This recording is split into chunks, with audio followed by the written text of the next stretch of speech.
Ruqyah dalam perspektif agama, khususnya dalam Islam, adalah suatu bentuk pengobatan spiritual yang dilakukan dengan membaca ayat-ayat Al-Quran, doa-doa, atau zikir tertentu yang diyakini memiliki kekuatan untuk menyembuhkan gangguan spiritual atau fisik. Dalam hal ini, Ruqyah berfungsi sebagai cara untuk membersihkan jiwa dan tubuh dari pengaruh negatif, baik berupa gangguan dari makhluk halus, sihir, atau penyakit yang tidak bisa dijelaskan secara medis.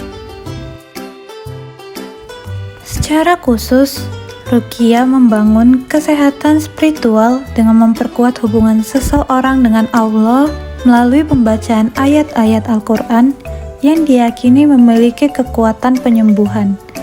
Ini dapat membantu membersihkan hati dari perasaan negatif seperti kecemasan, stres, atau rasa takut yang berlebihan, serta menumbuhkan kedamaian batin.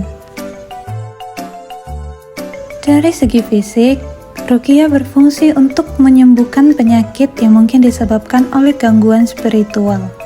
Beberapa gangguan ini bisa berupa sihir atau pengaruh jin yang dapat mempengaruhi kesehatan tubuh dan pikiran seseorang. Dengan melakukan Ruqyah, diharapkan seseorang dapat merasa lebih sehat secara fisik dan mental, karena gangguan tersebut dapat diatasi dengan cara-cara yang bersifat spiritual. Ruqyah, jika dilakukan dengan niat yang benar, dapat memperkuat keimanan dan mendekatkan diri kepada Allah, serta memberikan ketenangan batin yang pada gilirannya berkontribusi kepada kesehatan tubuh secara keseluruhan. Namun, dalam praktiknya, Ruqyah harus dilakukan sesuai dengan tuntutan agama dan sebaiknya oleh orang yang berkompeten untuk menghindari praktik-praktik yang menyimpang.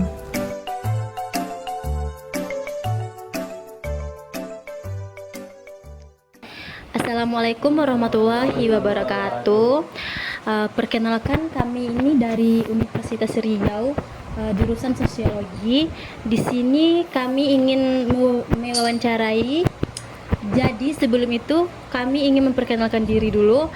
Perkenalkan, kami dari kelompok 5 dan perkenalkan, nama saya Suci Rahmadani. Nama saya Said Fahmi Sahab. Nama saya Mardiana. Nama saya Yulia. Nama saya Sri Rahayu. Nama saya Cynthia Anastasia. Nama saya Muhammad Farhan Arazi. Baiklah, di sini kami dikasih tema yaitu tentang kesehatan dan agama. Jadi, di sini kami mengambil kasus tentang Ruqyah dalam perspektif agama membangun kesehatan spiritual dan fisik. Jadi, di sini kami ingin mewawancarai seorang bapak yang bisa ngeruqyah. Sebelum itu, kami ingin memperkenalkan diri bapak ini terlebih dahulu. Pak, mohon izin, Pak. Perkenalkan, nama saya Herman.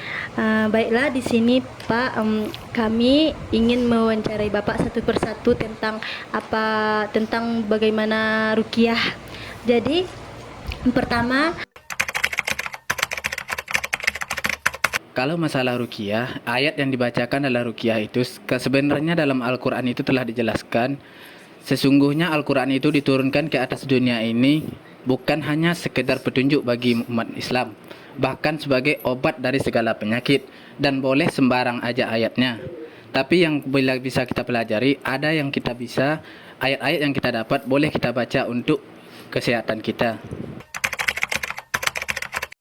Kalau untuk Ruqyah tentang mental, sebenarnya Ruqyah ini bisa untuk segala penyakit, terkecuali ada 2 penyakit yang tidak bisa diobati oleh Ruqyah, maupun medis maupun non medis. Yang pertama adalah penuaan, yang kedua adalah ajal. Itu memang tidak ada bisa obatnya. Karena segala sesuatu itu datang daripada Allah dan akan kembali kepada beliau. Karena kita meruqyah dan meminta kepada Allah, kalau Allah mengizinkan, insya Allah akan diberi kesehatan.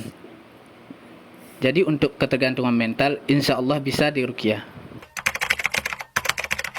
Tergantung kepada kita. Jika kita ingin ruqyah mandiri, ada.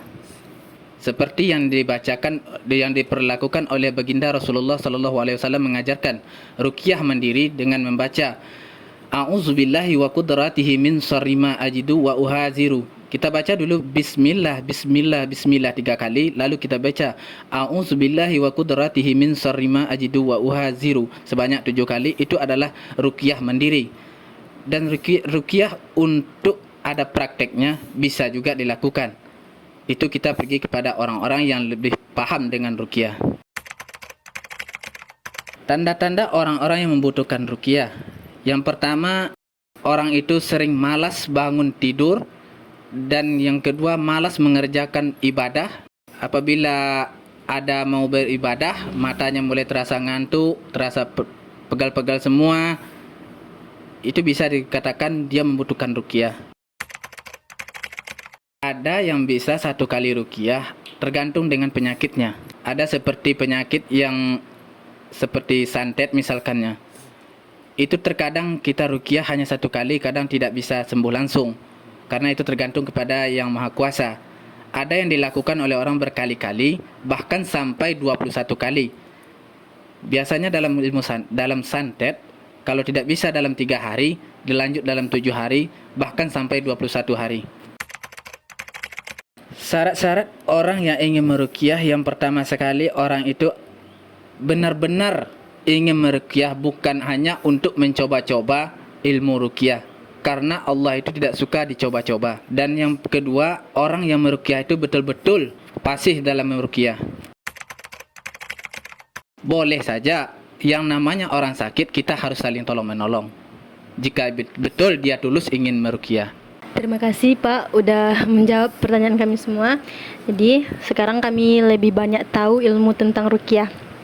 Jadi teman-teman, ruqyah itu tidak hanya tentang orang kesurupan aja atau tentang orang yang kena santet, tetapi ruqyah itu bisa tentang kehidupan kita sehari-hari. Kadang malas bangun, malas sholat.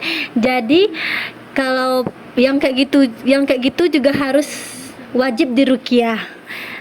Jadi cukup Malas untuk beribadah. ya, yang malas untuk beribadah.